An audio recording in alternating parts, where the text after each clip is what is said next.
Baik, Assalamualaikum warahmatullahi wabarakatuh. Perkenalkan, nama saya Arya Susmantiani. Saya berasal dari Prodi S1 Pendidikan Teknik Otomotif, offering B1. Nah, teman-teman, pada kesempatan kali ini, saya akan mempresentasikan hasil kerja dari kelompok saya, yaitu ke materi yang ke-10, yang anggotanya cuma saya sendiri, Arya Susmantiani. Nah, materi yang akan saya bawakan yaitu berjudul poros propeller dan juga poros penggerak. Nah, langsung saja. Nah, submateri yang akan saya bawakan pada presentasi kali ini, yang pertama ada jenis sistem penggerak, yang kedua ada propeller shaft, yang ketiga ada universal joint, dan yang terakhir ada troubleshooting. Langsung saja yang ke pertama, jenis-jenis sistem penggerak. Nah, pada kendaraan yang dapat berjalan atau bergerak karena ada sistem yang memindahkan tenaga atau momen puntir atau putaran dari mesin ke roda. Nah, di kendaraan ditinjau dari sistem pemindah tenaganya dikelompokkan menjadi beberapa tipe. Seperti yang pertama ada tipe front engine rear drive atau biasa disebut FR. Nah, pada tipe ini mesin berada di roda depan mobil. Nah, untuk penggeraknya dia menggerakkan roda belakang melalui propeller shaft ini yang dihubungkan dari transmisi menuju ke diferensial. Nah, pada tipe ini mempunyai komponen sistem pemindah tenaga meliputi kopling, transmisi, drive shaft atau propeller shaft, diferensial, rel axle, dan juga roda. Oke, lanjut. Kemudian di tipe yang kedua ada front engine front drive atau biasa disebut FF. Nah, pada tipe ini mesin bensin itu berada di depan roda depan mobil. Nah, untuk yang digerakkan itu yaitu roda depan juga.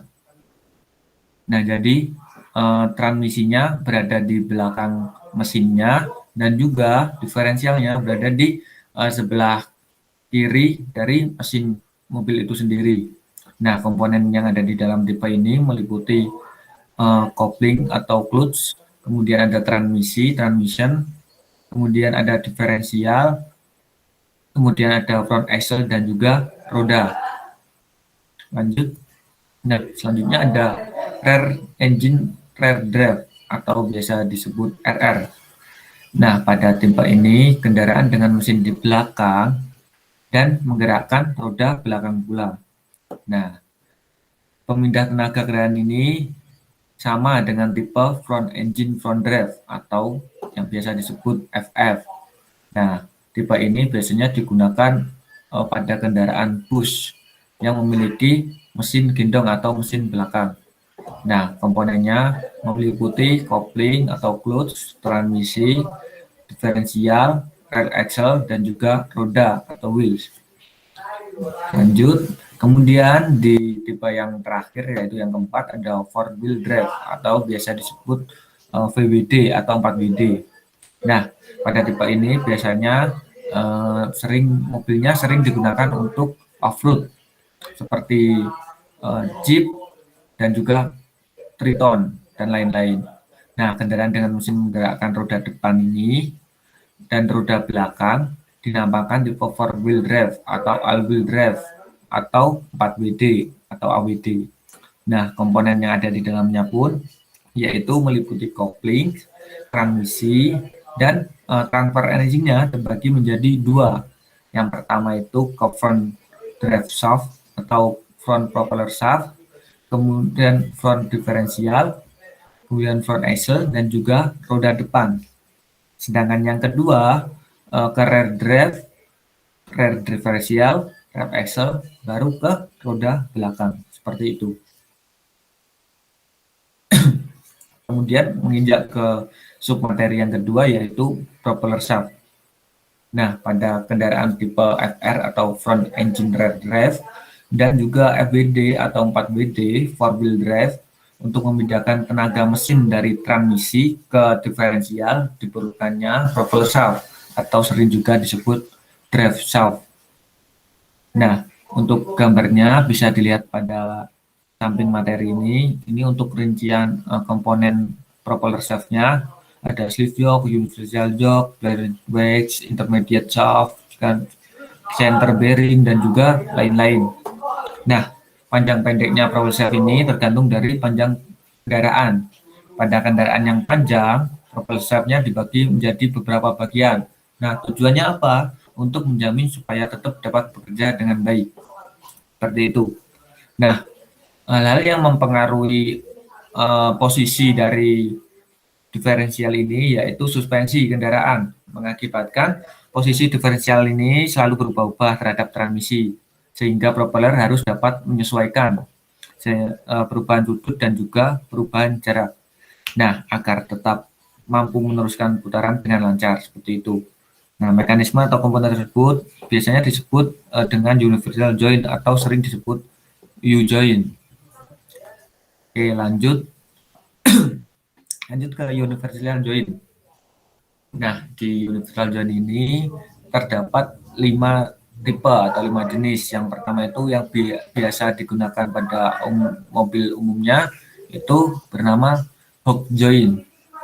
Nah, ini kemudian di tipe yang kedua ada flexible joint, ketiga ada trunnion joint, dan yang keempat ada uniform velocity joint, dan terakhir ada slip joint.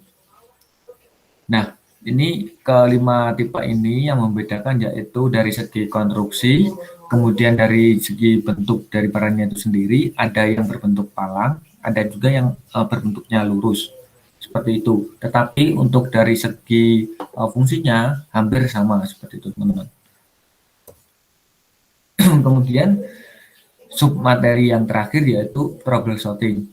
Nah, di troubleshooting ini saya mengambil sebagian yang biasa sering terjadi pada propeller shaft. Yang pertama itu ada propeller shaft yang bunyi. Nah, yang bunyi ini kita bisa memeriksa beberapa komponen yang ada di sini. Yang pertama itu kita memeriksa spider bearing. Nah, apakah spider bearing ini aus ataukah macet? Karena kalau spider bearing ini macet, maka propeller shaft ini tidak bisa berputar atau sulit berputar. Nah, solusinya apa? Kalau aus atau macet itu harus mengganti. Seperti itu. Nah, selanjutnya memeriksa sleeve yoke spline. Di sleeve yoke spline ini biasanya yang terjadi yaitu aus karena faktor pemakaian maupun penggunaan dari pemilik mobil itu sendiri. Nah, solusinya apa kalau sleeve yoke spline ini aus? Itu solusinya ganti juga seperti itu, teman-teman. Nah, dan yang terakhir kita memeriksa apa? Center bearing. Nah, masih gejalanya sama, biasanya aus juga karena faktor pemakaian maupun penggunaan. Solusinya juga menggantinya. Seperti itu. Oke, lanjut pada keluhan propeller shaft getar. Nah, di propeller shaft getar ini biasa kita memeriksa beberapa komponen ini. Yang pertama itu kita memeriksa universal joint. Apakah universal joint ini pemasangannya sudah benar apa belum? Seperti itu, teman-teman. Apabila sudah benar, itu kita lanjut ke pemeriksaan komponen yang lainnya. Nah, apabila belum, kita wajib membetulkan atau emang sudah rusak atau aus, jadi haruskan mengganti seperti itu. Selanjutnya, kita memeriksa komponen flank mounting. Nah, di komponen flank mounting ini biasanya keluhan yang bisa terjadi itu bautnya gampang kendor seperti itu, teman-teman, karena efek putaran dari propeller itu sendiri.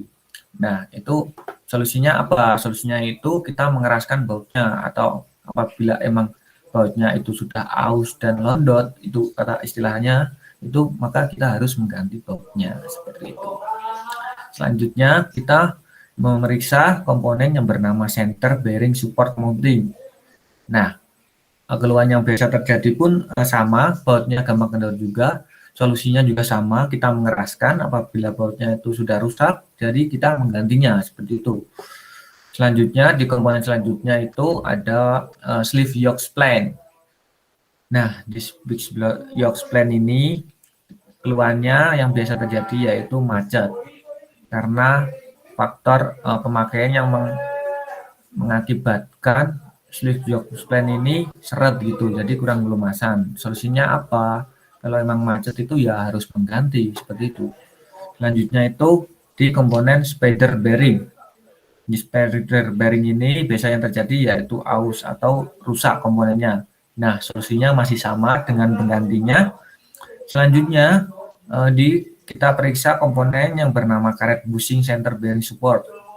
Nah, di karet bushing ini biasanya karetnya itu rusak atau pecah karena kepanasan atau faktor pemakaian yang terlalu lama. Jadi mengakibatkan karetnya ini rusak atau pecah-pecah gitu. Nah, kalau emang sudah bahan dasarnya karet, apabila sudah rusak atau pecah, jadi kita mengharuskannya, mewajibkannya dengan mengganti. Seperti itu. Nah, selanjutnya kita periksa di propel shaft-nya. Nah, apakah propel shaft-nya ini bisa melintir atau tidak? Apabila tidak bisa, itu ya harus mengganti karena ada beberapa faktor yang mengakibatkan propel shaft ini melintir, tidak bisa melintir seperti itu, teman-teman. Nah, selanjutnya ada balance propeller. Nah, di balance propeller ini biasa keluhan yang bisa terjadi itu tidak balance.